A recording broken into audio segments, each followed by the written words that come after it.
just want to thank y'all for the opportunity to be able to come here and speak tonight.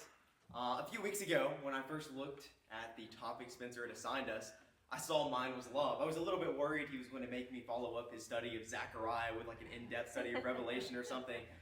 But the more I came to study the topic of love, really delve into it more than just a surface level understanding, the more complex it became. Yes, we talk about it all the time. Yes, it's one of the most fundamental cornerstones of our faith, but it's far from a simple topic. The love that the Bible describes is deep, and it sparks action. It's not some simple infatuation. It is single-handedly the most important and most difficult thing to attain as a Christian. So I want you to imagine with me for a second that we're in the mountains of North Georgia. That shouldn't be very difficult. But it's not in modern times. This is during the Great Depression. We're out in the remote mountains of North Georgia. And there's this large family that lives there on a farm. You can think maybe something similar to the Waltons, if you're familiar with that show. And in this family, there's this 6-year-old boy named Ben. And during this time, most people, whenever they would wake up, they would have to have things that they would have to do. They'd have chores every single morning, things they have to tend to around the farm. So Ben wakes up on one bright Saturday morning. He goes out and he starts to milk the cows. And you know, whenever you have a monotonous task, something that you're just doing repetitively, you start to wonder. Your mind starts to go places. You zone out, you start to daydream. And that's exactly what he does as he's milking the cows. And he starts to think about this girl. So he's going to the small country school, and there's a girl named Charlotte who is 1 year older than him. And at least to Ben, it seems like she has all the answers. Every single question that the teacher will ask, she's got it. She knows the answer. She's really smart. And he thinks, I'm going to ask her out. I'm going to get a bouquet of flowers and ask her to supper. But before he does so, he wants to ask his family to make sure he really loves her as he does. So after he's finished milking the cows, he goes back inside and he sees his mother, who's finally taking a little bit of time for herself on this Saturday morning. She's sitting there, she's reading a book, and he comes up to her and he says, "Mama, what does it mean to love someone?" His mom puts down her book, she smiles a little bit, and she answers, "It means that they are familiar, that you are completely comfortable with that person, and that you would do anything for them." This Vince is a little bit put off. That's not how he feels about Charlotte at all. He's kind of scared to be around her. So he goes outside. He has to hang up some laundry on the clothesline. He goes out there and he sees his brother. His brother's name is John. He's about 12 years old. He's out there. He has some friends over there playing. And he calls out to him. He says, "John, what does it mean to love someone?" And John's really embarrassed. He just called out in front of all of his friends. So John runs over to him. He says, well, I don't know, Ben." Then he looks back at his friends playing. He says, "Well, I guess you love somebody if you can have fun with them. People that you want to be around. Spend as much time as possible." And Ben's even more confused, because that was a completely different answer from the one his mama had given him. Now, he did want to be around Charlotte as much as possible, so he was a little bit happy about that, but he still really wasn't sure if he should ask her out. Then he sees his dad. His dad just came out the front door. He's about to go into town, and he runs over to him. He says, "Dad, what does it mean to love someone?" His dad grinned. He knew exactly what he was talking about. He took him to school every day. He had seen her. He knew that he was looking at her. And his dad kneels down. He says, "Ben, it means you think a girl is really pretty, and it makes you nervous to be around her. You think about her all the time, and you want to spend as much time with her as possible." At this, Ben sort of grins, he smiles, even though he knows his cover is blonde, but he's still confused. So he decides, I'll probably will ask her out, but he wants to ask one more person. He sees his grandpa on the porch reading his Bible. So he runs up there, he says, "Grandpa, what does it mean to love someone?" So Grandpa's reading his Bible, he marks his place, and he slowly turns in that Bible, looks at Ben, and then he looks back down and he reads. And he reads this: "Ben is patient. Ben is kind. He does not envy. He does not boast. He is not proud. He does not dishonor others. He is not self-seeking. He is not easily angered. He keeps no record of wrongs. Ben does not delight in evil. He rejoices in the truth. He always trusts, always protects, always hopes, always perseveres. Then his grandpa sets down his Bible. He looks at Ben with a very intense gaze, and he says, Ben, if you can say that, and that is true about you and another person, you really love them. Every answer that Ben got in this whole story is correct. They each reflect a specific kind of love. In today's society, love can mean anything from I love pickleball to I love my mom. But the ancient understanding of love was far more complex. The Bible uses 4 types of love. I'm sure you're probably familiar with them. But in the larger Greek language, there are actually 9. 9 different kinds of love that all come together to make up our modern understanding of that single word. The ones we're going to spend the most time with tonight, and the ones that are used in the Bible, are storge, phileo, eros, and agape.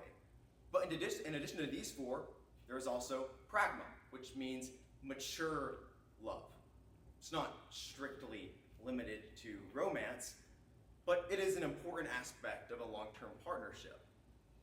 There's also ludus, which is playful love. This is almost the exact opposite of pragma. It is immature, it is short-term rather than long-term and mature. It's very casual. Third, there is mania. This is obsessive love. Any of the other kinds of love taken too far. Next, and I may mispronounce this one, marikai. This is creative love. Love for creative endeavors. When I say I love pickleball, this is the kind of love I'm talking about. You may love painting.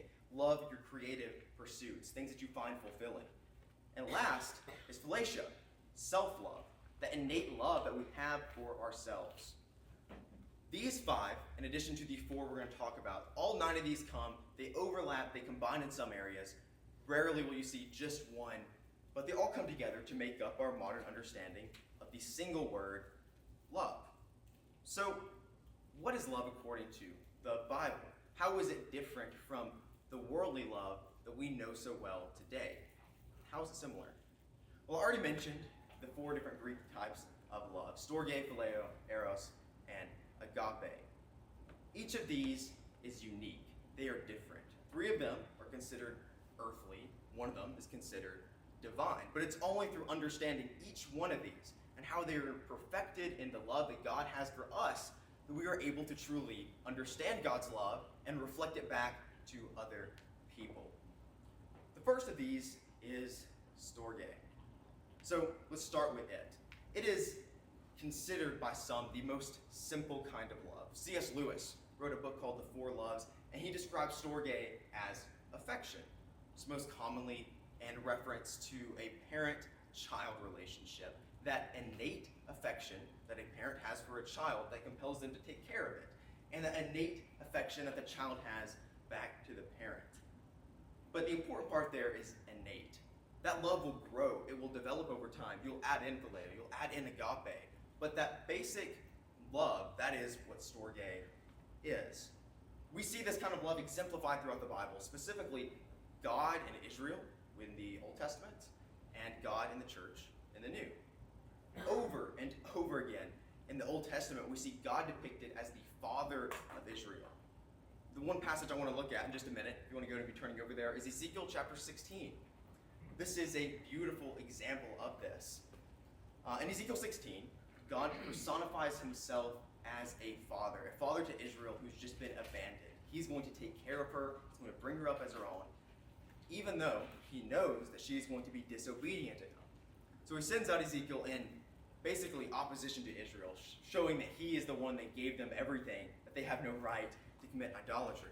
Well, let's go ahead and start there in verse 1. This is Ezekiel 16, verse 1. It says, "The word of the Lord came to me, Son of man, confront Jerusalem with her detestable practices and say, this is what the sovereign Lord says to Jerusalem. Your ancestry and your birth were in the land of the Canaanites.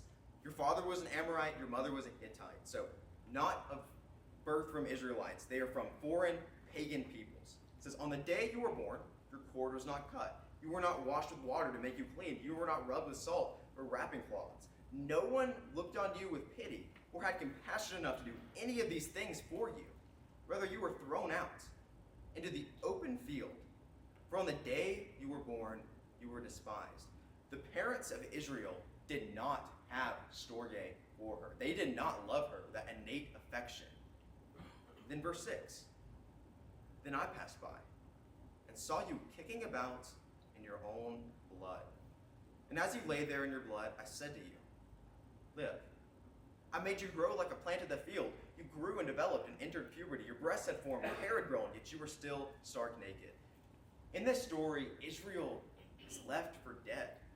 And the sad part is, this would have been pretty common practice in the ancient world. They didn't have abortions. So if they had an unwanted birth, often a girl, they could just leave her in the field. Not many times there'd be repercussions. And she would die from exposure from wild animals. It's a terrible, barbaric thing. But in this story, when Israel is completely helpless, left for dead, God steps into the parental role that her real parents had abandoned. He finds her left for dead in her own blood, takes her in, raises her as her own, cleans her wounds, gives her clothes. And this is something that we see from God over and over again. In the New Testament, Matthew 23:37, Jesus uses this exact same language, saying, Jerusalem, Jerusalem, you who kill the prophets and stone those sent to you. How often I've longed to gather your children together as a hen gathers her chicks under her wings, and you were not willing. Even though they were killing the prophets that he sent, he still loved them with that storge, with that unfailing love. An important note to be made about storge is it's rarely on its own. While it is a powerful love, it's almost never displayed in a vacuum. It's almost like the first layer of paint on a painting serves its purpose.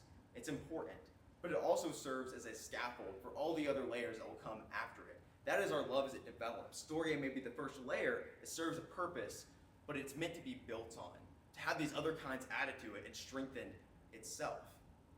And also another important note about it is it, along with the other three, or the other two, the three earthly loves, it is of the heart. It is affection and emotion, something that we can't necessarily control. So it does share many things in common with agape, but it doesn't quite attain that same level. Next, let's look at phileo. This is the love of friendship. This is what the ancients would have considered the highest form of the three earthly loves. C.S. Lewis writes about it, to the ancients, friendship seemed to be the happiest and most fully human of all loves, the crown of life and the school of virtue. Nature and emotion in the body were feared as dangers to our souls or despised as degradations of our human status. Inevitably, that sort of love was prized most, which seemed most independent or even defiant of mere nature.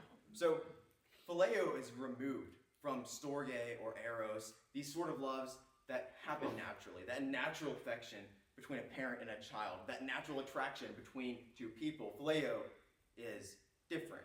There is a choice there. We in our modern society don't put nearly as much of an emphasis on phileo, on friendship, as those living in ancient society would have. Most prominent example of this in Scripture is David and Jonathan. In 2 Samuel chapter 1, verse 26, David is lamenting the death of his friend, and he writes, I grieve for you, Jonathan, my brother. You were very dear to me. Your love for me was wonderful, more wonderful than that of a woman. We can't tell how much he's exaggerating or what he really feels, but he has a deep connection with Jonathan, a love that surpasses many of our relationships. That friendship is deeply ingrained in his nature. Phileo is unique because it has to be a choice. With eros, there is that innate attraction, like we talked about. With storge, there is that innate affection. But phileo is not integral to the survival of the human race. Without eros, we wouldn't reproduce. Without storge, we wouldn't be reared properly. But without eros, or without phileo, nothing would happen. But rather, it is a choice to seek out companionship with friends. In many ways, this reflects the divine love, the agape love, that is the highest ideal.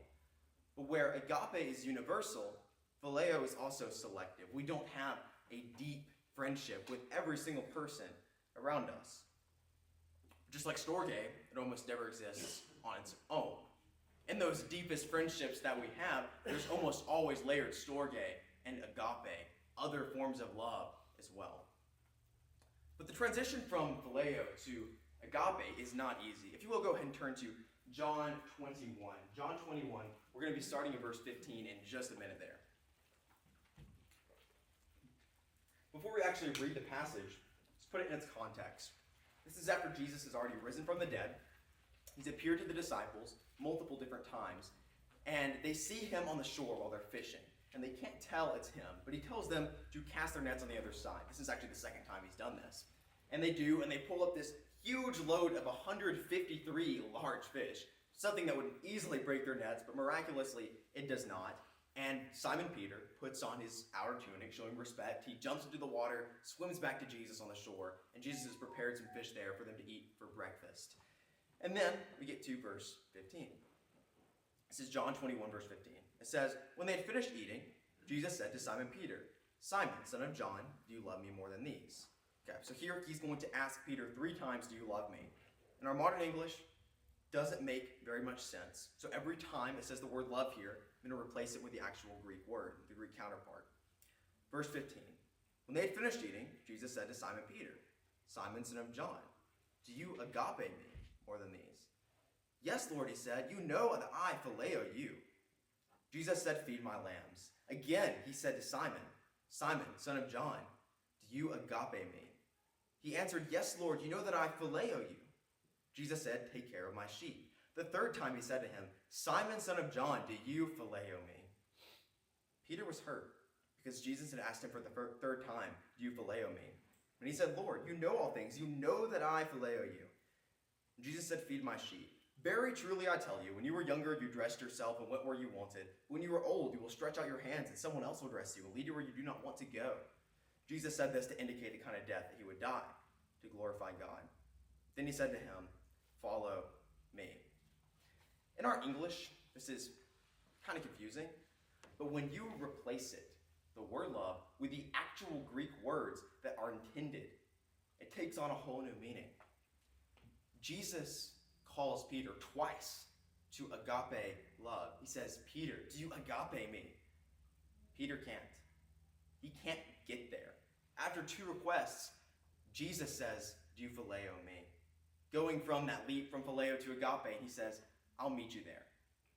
But don't we do the exact same thing today, finding substitutions for our love, for our faith, when we are called to a radical Christianity, a Christianity that should shape every fiber of our being? We settle for a weekend retreat.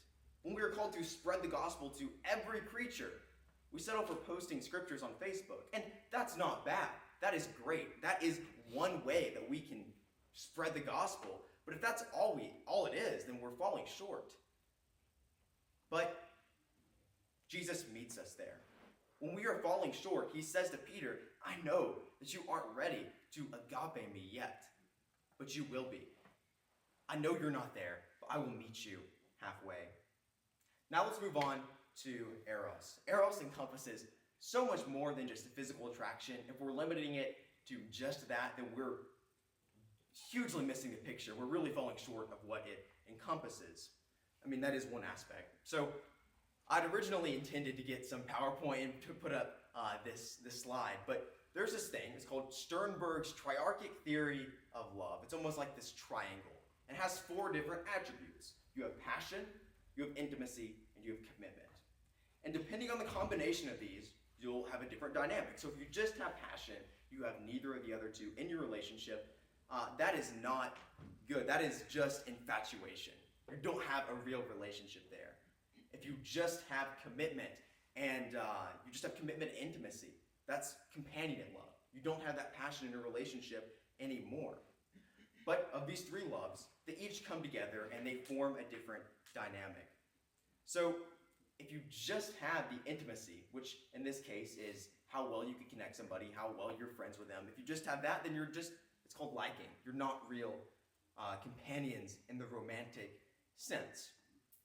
So you have each of these different combinations, but ultimately, the ideal, if you have all 3, you have passion, you have intimacy with that person, and you're committed to them, that is consummate love. It's the center of the triangle.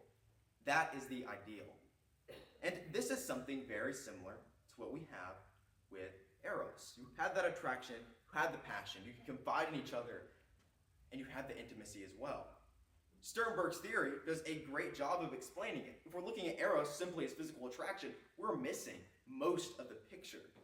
Yes, that's important, but we need to have all of these different attributes. If you just have the physical attraction, that's just infatuation. The same passage we read earlier, Ezekiel chapter 16, we can see God's transition from strictly storge to eros as well. We see him use this imagery when he describes the church today. We see in Matthew chapter 6, he is describing the church. Some leaders of the Pharisees, they come up to him and they say, well, why don't your disciples fast? And he says, well, the groom is still here.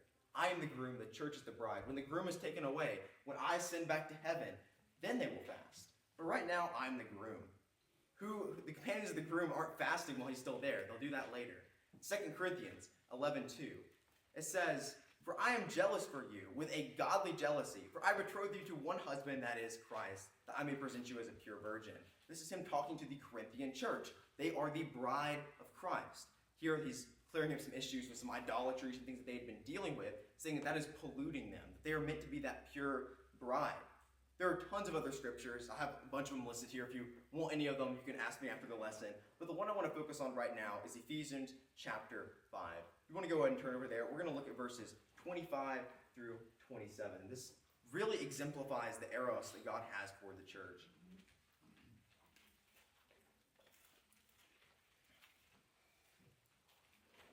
It says, husbands, love your wives as Christ also loved the church and gave himself up for her, so that he might sanctify her, having cleansed her by the washing of the water with the word, that he might present to himself the church in all her glory, having no spot or wrinkle or any such thing, but that she would be holy and blameless. This passage right here, this is what eros should be. This is eros perfected through agape. And this is the crux of the whole lesson. Each of these other loves, on its own, they each have their place. They are important. They build us into more caring, better people.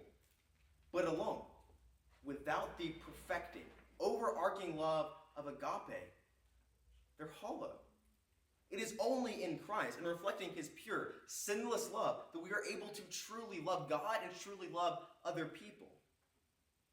So what is agape? How is it any different than these other three? Well, each of the other three, at its core, they're based on emotion. They're based on a feeling of the heart, that affection, that friendship, that attraction. Agape is different. There's nothing wrong with loves of emotion. But how can we love unconditionally? Love all people? Well, we don't know everybody. That's impossible. How am I going to have a deep affection for somebody that I've never met? In his book, Mere Christianity, C.S. Lewis wrote a chapter on agape love. It's chapter 9 of book 3. It's really short. If you get a chance to read it, I would highly encourage it. But I'm going to read a short excerpt from that. And if you don't pay attention to any other part of this lesson, listen to this. This really sums up what agape love is. He says, love in the Christian sense does not mean an emotion. It is a state, not of the feelings, but of the will. That state of the will which we have naturally about ourselves and must learn to have about other people. Love for ourselves doesn't even mean we like ourselves. It means we wish our own good. This is the fundamental difference between agape and any other form of love. Agape is an unconditional state of the will, rather than a whimsical fancy of the emotion. If you will, go ahead and turn to Matthew 22. We're jumping around to a lot of different scriptures. We're going to be in verse 36 in just a second. Here, Jesus is being questioned by the Pharisees, the Sadducees that just questioned him before. All these leaders, they feel threatened. They're trying to question him, and he keeps answering every single question. He's answering them perfectly, turning them back on the Pharisees and Sadducees, answering them with parables, and then an expert in the law comes up to him, and he asks this question. This is Matthew 22, verse 36. Teacher, which is the greatest commandment in the law? Jesus replied, love the Lord your God with all your heart, and with all your soul and all your mind. This is the first and greatest commandment. And the second is like it. Love your neighbor as yourself. All, the law and the prophets, hang on these two commandments. All the law and the prophets hang on these two commandments. That doesn't mean that if we've mastered love somehow, that we don't have to do anything else. It means exactly the opposite. If we love God in the way that he loves, and the way that we are called to love, it necessitates action. Agape, the love of God, is not some feeling that we have secretly. If we truly have agape, if we have perfected it like Jesus did, then it will be oozing out of our very pores. There is no way to hide it at that point. Think about Jesus, the only person ever to have perfected it. Think about in his ministry how tired he was, how worn out he was. He was healing people all day, preaching, giving food at different points. He was exhausted. And multiple times it says he was going to pray. He was going to be alone. He was going to be with his disciples or even to sleep. And people come up to him. They say, heal me, help me, teach me. And what does it say over and over again that he did? He had compassion on them. Even when he was tired, when he wanted to sleep or pray or do anything that would recharge him, he had compassion. Let's look at 2 Peter 1. If we'll go ahead and turn over there, we're going to be reading a decent bit there in just a minute. Here in 2 Peter, we see all these different Christian virtues listed. And last, the pinnacle of them all is love. Let's read there. If you have it, we'll start in verse 3. It says, his divine power has given us everything we need for a godly life, through our knowledge of him who called us by his own glory and goodness. Through these he has given us his very great and precious promises, so that through them you may participate in the divine nature, having escaped from the corruption of the world caused by evil desires. For this very reason, make every effort to add to your faith goodness, to goodness knowledge, to knowledge self-control, and to self-control perseverance, and to perseverance godliness, to godliness mutual affection, and to mutual affection love. For if you possess these qualities in increasing measure, they will keep you from being ineffective and unproductive in your knowledge of our Lord Jesus Christ. But whoever does not have them is nearsighted and blind, forgetting that they have been cleansed from their past sins. Here, love is the very pinnacle of all the Christian virtues. If we look back at verse 4, it says that it allows us to participate in his divine nature, to be like God. It is only through learning to love like him that we have true communion with him. It is in this pursuit that we come closest to the perfect, renewed people that we are called to be.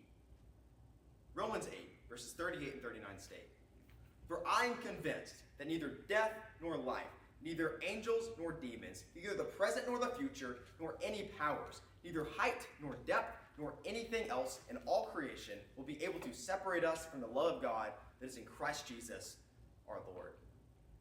This is the love that God has for us. And this is the love that he calls us to have for other people. That sounds impossible. Whenever Jesus answered the expert in the law in Matthew 22, he told him that the greatest commandment was to love the Lord and love his neighbor as himself. So how do we do that? Because living a love like Romans 8 talks about, how am I supposed to do that? That seems impossible. Because unless we've already been transformed by Jesus, already had that love instilled with us, agape love is foreign to us. So who in here likes to drink coffee? I know I do. And a few years ago, maybe 6 or 7 years ago, I started drinking it, and it tasted awful. It was bitter, and it was disgusting. But all the adults I knew drank it, so I thought it was really cool. So I decided to start. So every morning, I would get a cup of coffee, and I would suffer through it because I wanted to seem like I was older than I was. But a couple months in, I probably would have quit if this hadn't happened. It started tasting really good. I started really craving it. And you may say, oh, that's just the caffeine. But I would drink decaf, never had the chance. But I grew to love it. Even though it wasn't in my nature to like coffee, it was exactly the opposite. Because I decided that I wanted to do it, it became natural. Same concept applies to other aspects of our life. I try to work out whenever I can, maybe 4 times a week. That usually doesn't happen. But I've been consistently going to the gym for probably about 2 years now. When I first started, I was super motivated. I was really excited. But over time, that goes away. You don't have that excitement. It has to be discipline that kicks in. And then you start to see results, and those help you as well. But it's the same exact principle in our faith. If our relationship with God, if our love for God is built on just emotion, built on those earthly loves, it's not going to last. If I just had watched a motivational video every day for the gym, I would quit at some point. That's not going to be enough. But you get into that routine, you get into building yourself up in love, and that comes back with interest. It grows, it becomes easier and easier. Because if that emotion goes away, our love for God fades. But if our foundation is agape, if that is the bedrock of our faith, then it won't fade. It won't matter if we are tired. We'll still be loving like God. I don't know if you can tell at this point, but I'm a big fan of C.S. Lewis. I've quoted him like 5 times in this lesson. But I have one more quote from Mere Christianity about love for God. It says, Christian love, either towards God or towards man, is an affair of the will. We are trying to obey his commandment. We're trying to obey him. We're obeying this commandment. Thou shalt love the Lord thy God. He will give us the feeling of love if he pleases. We cannot create it for ourselves. We must not demand it as a right. That was a pretty big revelation for me. That the feeling, that heartfelt feeling of love comes with time. That it's the love of the will that leads to the love of the emotion. And that may sound cold-hearted, it may not sound Christian to not have that heartfelt emotion from the very start. But if we don't, then we will never start. If we don't try and build agape from the beginning, we will fail. So, if it's a love of the will, practically, how are we supposed to carry it out? It's a really, really simple answer. Obedience. Obedience to God's word. The whole Bible is a roadmap to love like God. 2 Peter chapter 1 shows us these virtues, how to participate in God's divine nature. And without love, they are all meaningless. Y'all knew this passage was coming. Let's look at 1 Corinthians 13. I'm sure you're all familiar with it. But when we read passages that we're really familiar with, sometimes we have a tendency to sort of assume that we have all the information. But try and read it like you're reading it for the first time, if that's possible. 1 Corinthians chapter 13, we'll start in verse 1.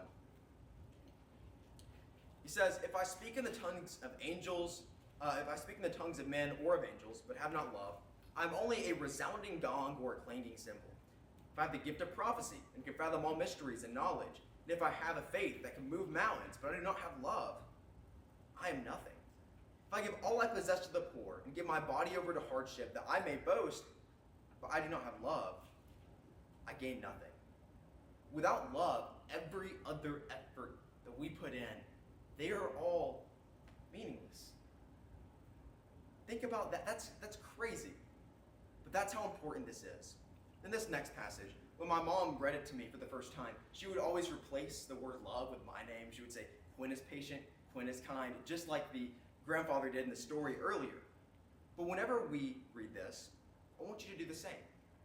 Put your name in there. If that is true, if somebody that is not just knows you as an acquaintance, people that are close to you in your life, if they could say this about you, when you were at your lowest, think about if that could be said about you. This is 1 Corinthians 13, verse 4. Love is patient. Love is kind. It does not envy. It does not boast. It is not proud. It does not dishonor others. It is not self-seeking. It is not easily angered.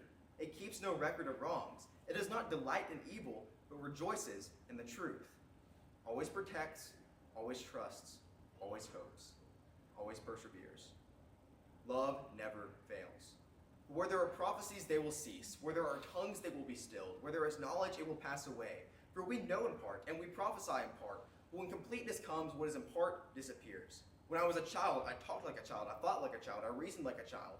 When I became a man, I put the ways of childhood behind me. For now we see only a reflection, as in a mirror. Then we will see face to face. Now I know in part, then I shall know fully, even as I am fully known. in the passage that the last 3 lessons have been about. Now these 3 remain: faith, hope, and love. But the greatest of these is love. So how do we put this into practice? Because when I'm reading that, I'm overwhelmed. Living this kind of love seems impossible. And yes, Jesus bridges the gap. We can never attain perfection on our own. He meets us there like he met Peter with Phileo. But what practical techniques are there to live a life filled with agape? Well, there are 2 specifically we're going to talk about tonight, and the lesson will be yours. They're 2 sides of the same coin. First is mental fortitude.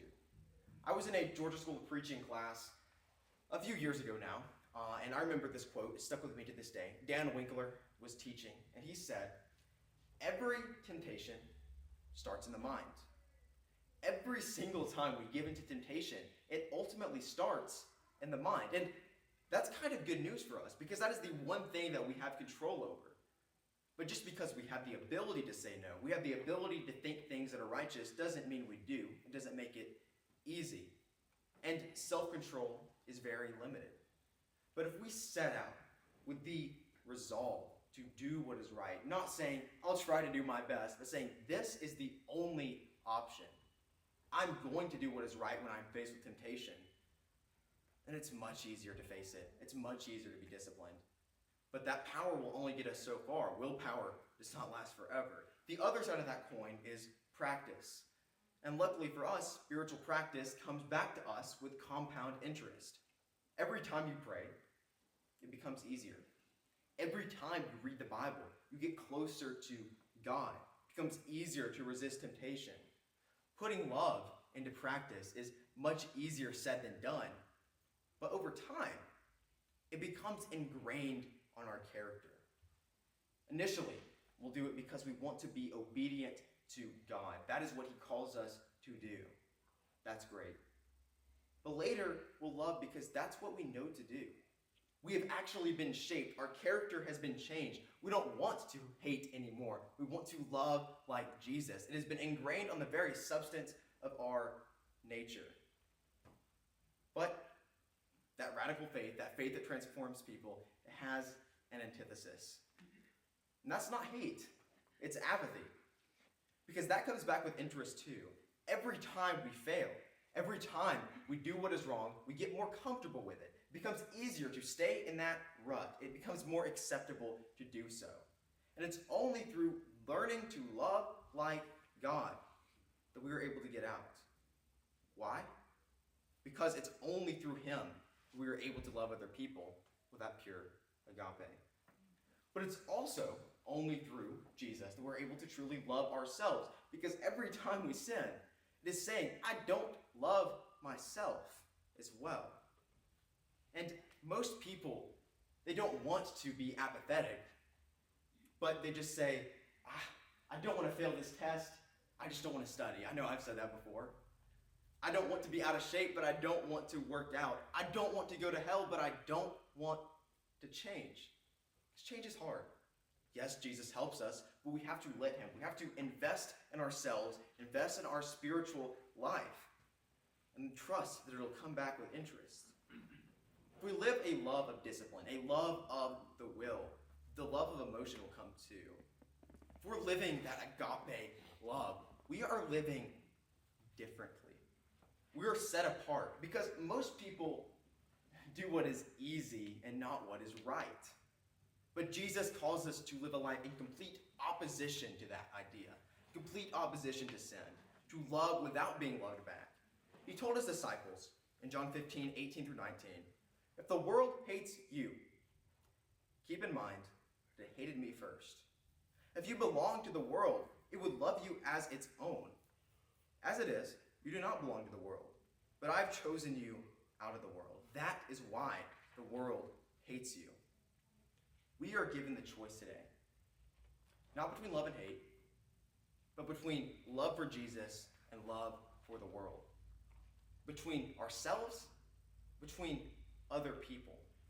And you know what? It's a really easy choice to make, but it's a really, really hard choice to carry out. And if we try and do it on our own, it is so much harder. We're going to have a formal invitation tonight. But if you can find a group of people that learn to love like God, that you can learn to love like him together, that's what this group is for. That is what the church is for. Loving like God, showing that love to the world. That's the radical love that changed the world 2,000 years ago. And that's what we need today.